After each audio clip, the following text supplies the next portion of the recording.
미국의 그 유명한 문화 인류학자 가운데 에드워드 홀이라는 분이 있어요. 이분이 인간 관계를 거리로 설명을 한 적이 있습니다. 네 가지 거리로 설명을 했는데요. 먼저 가장 친밀한 거리, 즉 가족이나 연인 사이의 거리, 이것은 46cm 이하다 이렇게 얘기했어요. 그러니까 가족과 연인들이 서로 같이 편안하고 행복할 수 있는 거리는 46cm 이하, 가장 가까운 거리예요. 그렇죠? 두 번째가 개인적인 거리인데요. 친구나 가까운 사람들과의 거리예요. 이것은 46cm부터 120cm, 그러니까 1m 20 정도 되는 거리. 어느 정도인지 아시죠? 그 세 번째가 사회적 거리인데 이것은 120cm부터 360cm, 그러니까 3m 60cm 정도 되는 꽤 길죠. 그리고 마지막으로 공적인 거리라고 얘기하는데 360cm 이상, 그러니까 이것은 연설, 강연, 무대 공연, 그러니까 설교할 때 이렇게 저와 여러분을 3m 이상 띄워놓는 이유가 여기에 있어요. 그런데 3m 이상은 떨어져야 서로 덜 불편한데 30m 이상 뒤에 떨어지면 이거 곤란하겠죠. 거리를 잘 유지해야 됩니다. 자, 그런데 제가 이 거리를 보면서 생각한 게 아무리 가까운 사람이다 하더라도 거리가 있구나라는 거예요. 거리가 있는 거예요. 여러분, 사람이라는 뜻의 한문, 사람 인자를 보면 서로 기대어 있는 모습이다, 그렇게 얘기하죠. 사람과 사람은 서로 기대어 살 수밖에 없는, 그래서 최고의 아름다움은 맞물려 있는 것인데, 그런데 사람과 사람 사이를 보면요, 언제나 깨어질 수 있는 가능성이 있다는 거예요. 모든 우리 사람들 사이에는 분명히 사이가 있고, 그리고 어떤 사이를 유지하느냐에 따라 그 사람과의 관계가 결정된다는 겁니다. 이 사이가 없으면 어떻게 될까요? 여러분, 만약에 지구와 태양이 적당한 거리를 유지하고 있으니까 좋죠. 지구가 나는 태양을 너무 좋아해요. 그래서 태양을 향해 뛰어든다면 어떻게 될까요? 생각하기도 싫죠? 지구를 돌고 있는 달이 나는 지구를 너무 사랑해, 그래서 지구를 향해 돌진해 온다면 그러면 어떻게 될까요? 참사가 일어나고 말 겁니다.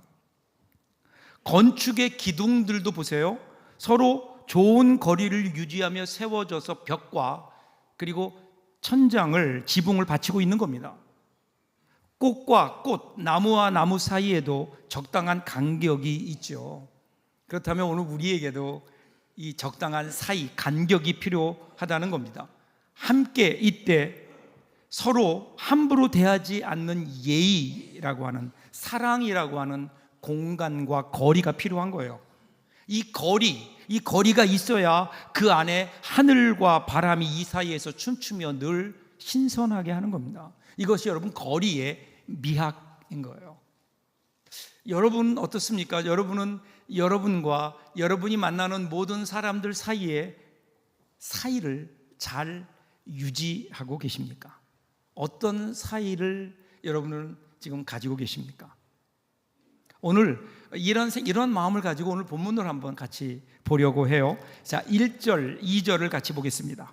그러므로 그리스도 안에 무슨 권면이나 사랑에 무슨 위로나 성령의 무슨 교제나 긍휼이나 자비가 있거든 마음을 같이하여 같은 사랑을 가지고 뜻을 합하며 한 마음을 품어, 이렇게 나와요. 우리가 오늘 이 개혁성경, 개혁개정성경으로 보면 이 문장이 무슨 조건절처럼 보여요. 그래서 만약 너희에게 권면이 있다면, 위로가 있다면, 너희에게 어떤 교제가 있다면, 또한 긍휼과 자비가 있다면, 이렇게 우리들이 해석이 이런 의미가 되는 거예요. 그래서 우리에게 사실은 있지 않은데 만약 우리에게 이런 것이 있다면이라고 우리가 생각하기 쉬운데, 사실은요, 이 헬라어 문법을 보면 이것은 원인이 아니라 원인을 나타내는 이유절로 해석을 해야 돼요. 그러면 달라져요. 그러니까 헬라어에서 이 가정법은 없는 것을 가정하는 게 아니라 있는 것을 강조할 때도 사용되거든요. 그러니까 이미 빌립보 교회가 가지고 있는 것을 확인시키는 거예요.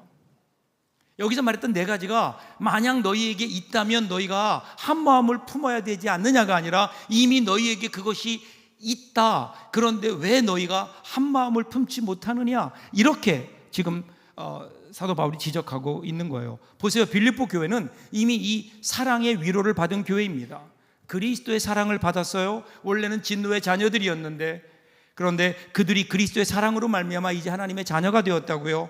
사도 바울의 희생적인 사랑도 그들은 받았어요. 그리고 사도 바울뿐 아니라 다른 교회의 도움을 받으면서 이 교회가 성장했다는 거예요. 이미 그들 가운데 하나님의 사랑과 그로 인한 위로가 그들 가운데 있다. 그래서 너희들이 다른 교회도 돕고 나를 돕는 사랑의 공동체가 되지 않았느냐? 그 사랑으로 너희들이 분명히 하나가 되었음에도 불구하고 그런데 내 귀에 너희들이 하나가 되지 못했다, 분쟁한다는 소식이 들리는 것은 어찌미냐? 지금 그것을 얘기하고 있는 거예요. 또 그들 가운데 성령의 교제가 있었다고요.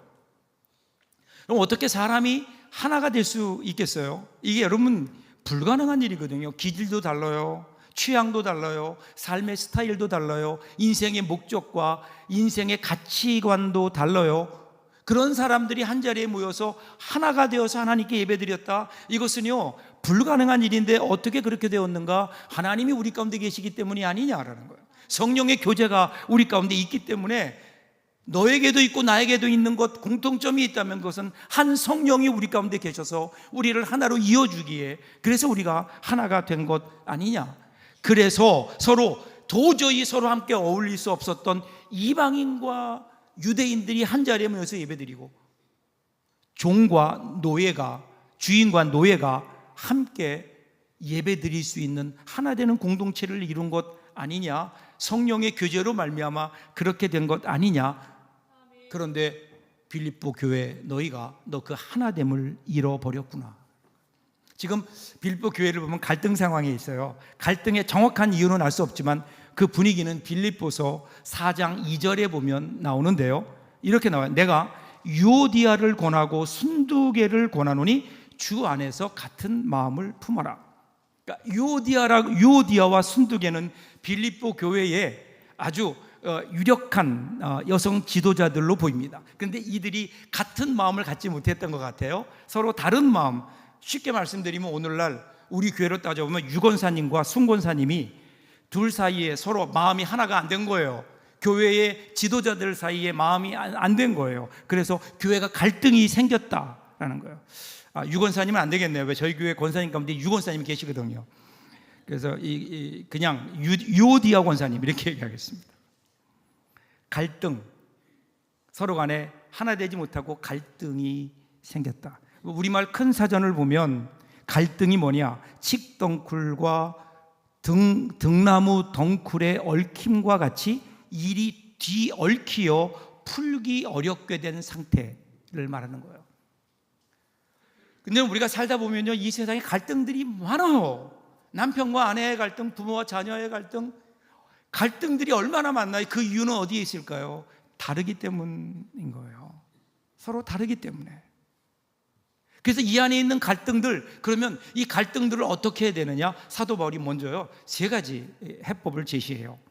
첫 번째가 3절 그리고 4절, 3절과 4절 같이 한번 읽어볼까요? 같이 읽겠습니다. 아무 일에든지 다툼이나 허용으로 하지 말고 오직 겸손한 마음으로 각각 자기보다 남을 낮게 여기고 각각 자기 일을 돌볼 뿐더러 또한 각각 다른 사람의 일을 돌보아 나의 기쁨을 충만하게 하라. 3절 처음에 보면요, 먼저 첫 번째가 다툼과 허용으로 하지 말라 이렇게 나와요. 왜 너희 가운데 분쟁이 있는 줄 아느냐? 너희가 다툼과 허용으로 하기 때문이다. 다툼이라는 것은 이기적인 욕망이에요. 허용은 자기 유익을 구하는 태도에서 나오는 거예요. 그러니까 왜 우리에게 그런 일이 있느냐? 자기 이기적인 욕망과 자기 이익을 구하는 태도 때문에 그렇다라는 거예요. 그러니까 자기를 드러내려고 할 때 그때 좋은 관계가 깨지고 하나됨이 깨진다. 그러니까 다른 사람들이 자기를 알아봐 주기를 원하는데 알아봐 주지 않으니까 어떻게 해요? 거기에서 다툼이 생기고 거기에서 갈등이 생기고 하나됨이 깨어진다라는 거예요. 여러분, 일어나는 모든 분쟁들 보면요, 여러분 그 분쟁의 내용을 보면 어떤 걸까요? 옳고 그름을 따질 때예요. 나는 옳다, 너는 틀렸다, 이 문제 아니에요? 무슨 일을 할 때 옳고 그른가, 이것 때문에 모든 갈등의 그 시작이 거기에 있지 않아요? 여러분, 무엇이 옳은 일인가 이것을 따지는 것은 대단히 중요한 일입니다. 그냥 단순히 그것이 나에게 얼마나 이익이 되느냐, 내가 그것에 기분 나쁘냐 안 나쁘냐 하는 것보다 훨씬 높은 차원이에요. 저는 우리 교회가 적어도 옳은 것을 추구하려는 그러한 태도가 필요하다고 생각합니다. 그리고 건강하고 바른 교회가 되기 위해서는요, 옳고 그름을 분명히 할 수 있는 교회가 되는 것 중요한 일 중에 하나예요. 그런데 여러분, 그것보다 훨씬 더 중요한 게 있다고요. 그냥 그 일이 옳으냐 그르느냐 하는 것보다, 그것보다 훨씬 더 중요한 건 과연 그 일에, 그 생각에 예수 그리스도가 계시느냐 하는 거예요. 저는 처음에는요, 옳은 일과 옳은 일에는 언제나 예수님이 계시는 줄 알았어요. 근데 이제 목회하면서 점점 인생이 철이 들어가면서 제가 깨닫는 것은요, 우리가 생각할 때 옳은 일에도 얼마든지 예수님이 계시지 않을 수 있다는 사실을 깨닫게 된 거예요. 여러분, 옳은 일은요, 예수 믿지 않는 사람도 할 수 있는 거예요. 오늘 우리 그리스도인들이 해야 되는 선택, 그리스도인들의 분명한 신앙의 태도는 어디에 있을까요? 무엇이 옳으냐 그르냐 그 이전에 오늘 내가 하려고 하는 이 생각, 나의 이 일에 과연 예수 그리스도가 계시는가? 예수 그리스도가 중심에 계셔야 된다는 거예요. 왜 그런가 하면요, 사람에게는 선한 게 없어요. 타락한 이후에 우리 인간들에게는 선한 게 없습니다. 그래서 우리는 선한 게 없기 때문에 선한 것을 한다고 하지만 어느 순간 보면 그 선함이 악함을 만들어내는 거예요. 여러분, 우리 인류 역사를 보세요. 우리의 선한 의지가 너무나 참혹한 일을 만들어낸 경우는 많거든요. 예를 들면 공산주의가 그런 거 아니에요? 여러분, 공산주의가 뭐예요? 모든 사람들이 평등하게 잘 살자, 이게 공산주의의 생각이라고요. 옳은 생각이라고요. 맞잖아요. 모든 사람들이 평등하게 잘 살아야죠. 그런데 문제는 그것을 이 땅에 펼칠 때 문제되는 거예요. 러시아에서는 그렇게 살려고 하는 공산주의 혁명 때문에 1,500만 명이 죽었고요, 중국은 6천만 명이 넘는 사람들이 죽었어요. 우리가 매년 선교가는 캄보디아는 이 공산주의 혁명 때문에 전 인구의 3분의 1이 죽는 그러한 비참한 결과가 나왔다고요. 왜 그럴까요? 자기는 옳은 것을 한다고 했지만 그 옳은 것이 나타낸 결과는 뭘까요? 옳은 것을 추구하다가 여러분, 갈등과 분쟁을 일으키는 경우가 너무 많아요. 옳은 것 이전에 거기에 과연 예수님이 계시는가? 그 생각 가운데, 그 일 가운데 과연 예수님이 계시는가? 여러분, 중요하지 않을까요? 두 번째는요, 3절 하반절에 보면 겸손한 마음으로 자기보다 남을 더 낮게 여겨라, 이렇게 나와요. 근데 여러분, 우리가 이걸 읽으면서 오해하는 게 뭐냐면요, 나보다 다른 사람들을 낮게 여기라고 바울이 얘기할 때는 그 낮게가 시옷이에요. 그런데 우리는 그걸 우리 마음대로 바꾼 것 같아요. 그래서 그것을 뭘로 바꿔요? 지읒으로 바꿔요. 이렇게 잘하세요? 지읒으로 바꿔서 다른 사람을 나보다 아래로 봐요. 이 말은 늘 가르치려고 하는 태도를 좀 버리라는 거예요. 그리고 배우려는 열린 마음을 가지라는 겁니다. 근데 이게 쉽지 않아요. 우리가 뭐 어린아이에게도 배울 게 있다라고 얘기하지만 우리는 배우기보다는 다른 사람들을 자꾸만 가르치려고 해요. 거기에는 내가 옳다고 하는 그 마음이, 교만이 나에게 있는 거예요. 여러분, 하나님은요, 모든 사람들을 평등하게, 그런데 다르게 창조하셨어요. 독특하게 만드신 거예요. 그래서 모든 사람은 그 사람만이 가는 특성이 있다고요. 다른 사람들이 갖지 못하는 그 사람만의 고유한 장점들이 있어요. 이것이 오늘 우리를 서로 다르게 만드신 거예요. 이것을 여러분이 인정해야 되지 않을까요? 나를 창조하신 하나님, 나만 창조했나요? 저 사람도 창조하셨다고요. 모든 사람을 하나님이 창조하셨어요. 거기에는 하나님의 독특한 고유한 하나님의 뜻이 있는데, 하나님의 모습이 있는데 우리는 그것을 우리 마음대로 혹시 판단하고 있는 것 아닐까?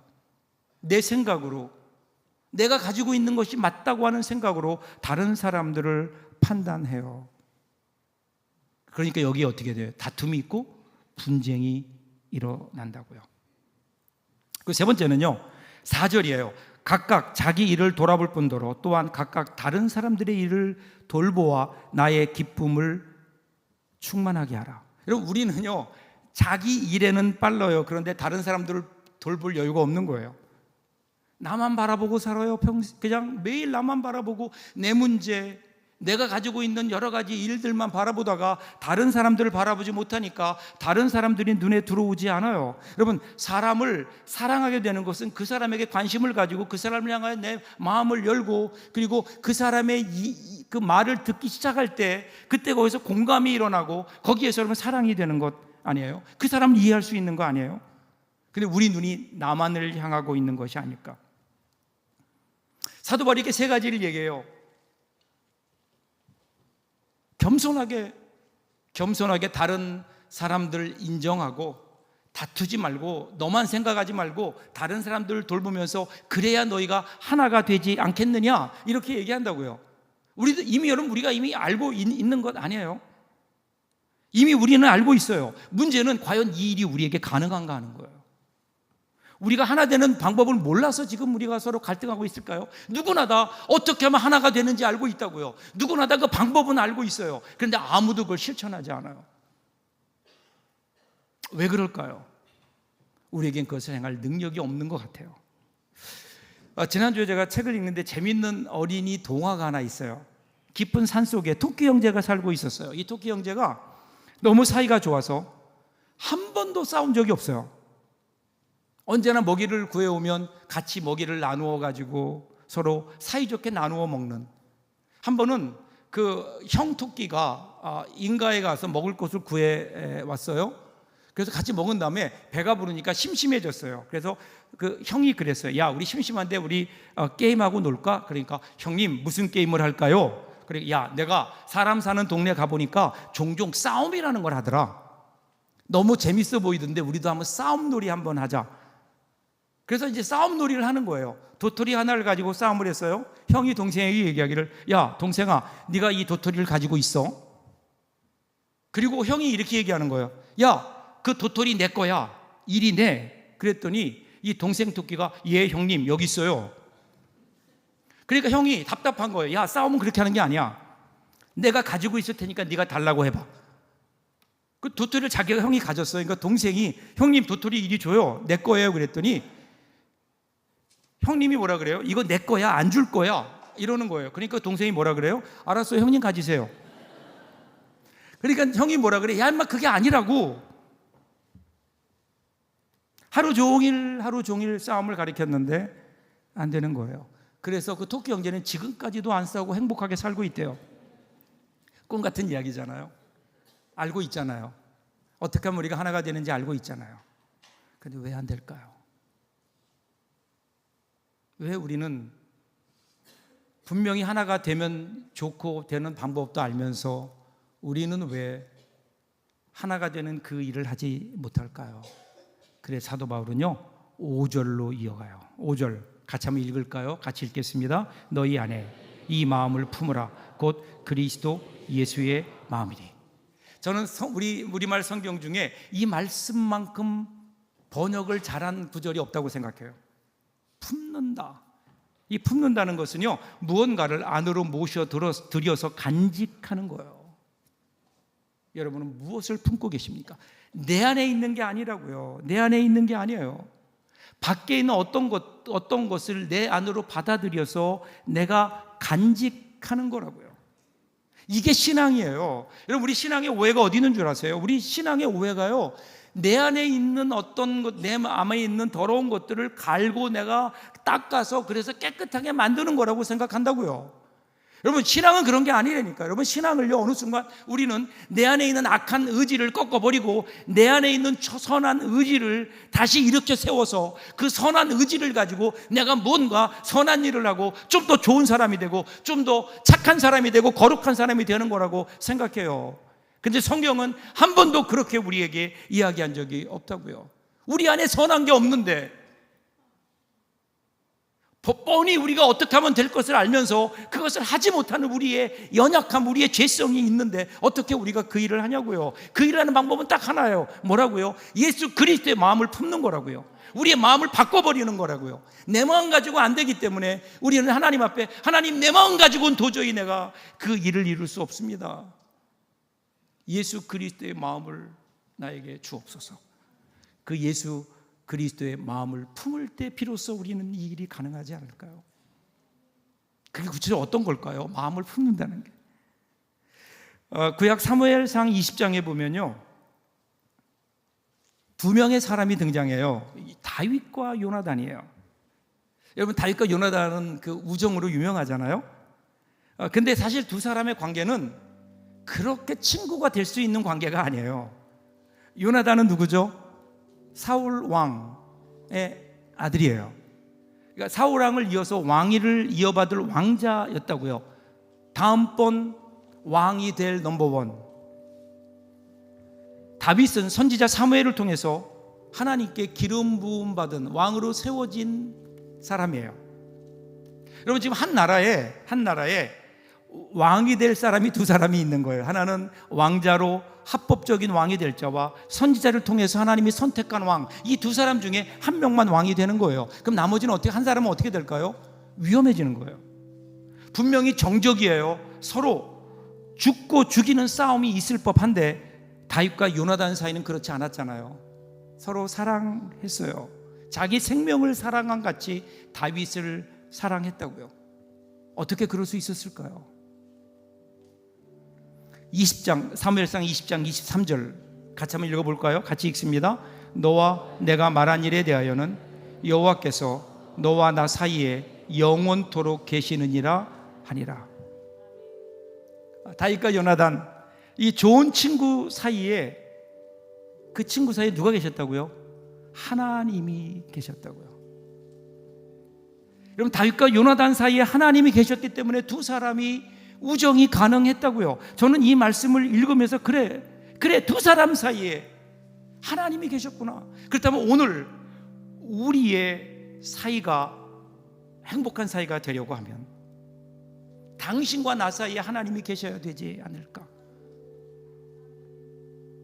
여러분, 당신과 나 사이에 하나님이 계실 때 가장 아름다운 맞물림, 가장 아름다운 관계가 되지 않을까요? 다윗과 요나단이 아무리 좋은 친구였다고 해도 만일에 그들 사이에 하나님이 계시지 않았다면 그들의 우정이 이렇게 아름답게 열매 맺을 수 있었을까요? 이 두 사람이 일찍이 둘 사이에 직접 부딪히지 않는 공간, 거룩한 사이를 만들었어요. 그리고 그 사이에 하나님을 모셨다고요. 하나님이 그 가운데 영원히 계시게 했다고요. 그때 그 사이는 달라지는 거 아니에요. 사랑하는 여러분, 오늘 우리가 살아가는 울매 사이의 모든 관계 가운데 과연 하나님이 계시느냐는 거예요. 예수 그리스도의 마음을 품는 것은 조금 더 쉽게 말씀드리면 내가 살아가는 모든 관계 가운데 하나님이 계시는 거 아니에요. 하나님을 모시는 거 아니에요. 그러기에 이제는 서로가 서로를 바라보는 게 아니라 하나님을 통해 서로를 바라볼 때 여러분, 그 관계는 완벽해지지 않을까요? 남편과 아내 사이에 하나님이 계실 때, 부모와 자녀 사이에 하나님이 계실 때, 직장에서 일할 때, 직장에 모든 함께 일하는 사람들 사이에 하나님이 모셔질 때, 교회에서 함께 우리가 신앙생활할 때 당신과 나 사이에 하나님이 계십니다.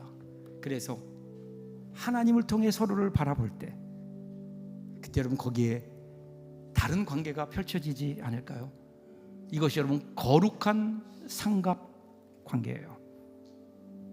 오늘 이 귀한 하나님 계심을 통해서 우리의 삶이 바뀌어질 수 있기를 주님의 이름으로 축복합니다.